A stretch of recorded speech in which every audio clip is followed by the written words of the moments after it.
du bangadang rit adu paminta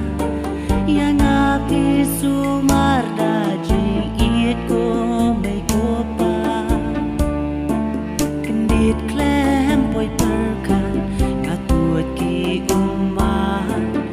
ban I papi yakla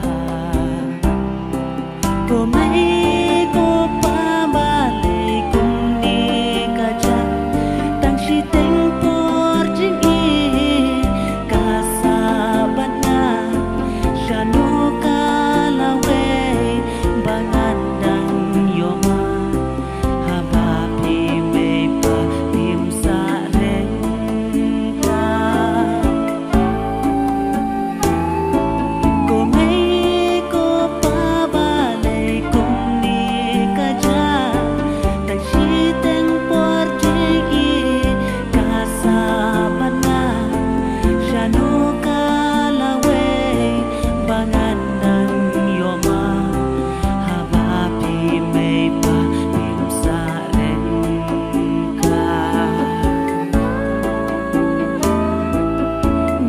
bala tho hasla ka birthday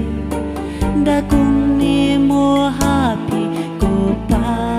ko mai hangatang jing leng mo jing it bala yo tang shi po pa ki jano ko mai ko pa bale kung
Shano bangan le,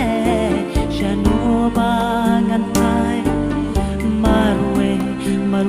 nga sa hajing kuslay, shano bangan he, lagut kila, marwe ngam lamut, ngam nang perkang, me langan sabat pi. Pa langan iya pi nga tangjing khang la pa langan buat ya pi mai langan ngai na pi jing kwen ngam la ban ma ya jing it ba pi la ya klei mar kalya no shangan yo ibiang ya jing I bapila ya klei mar kalyang lano shangan yo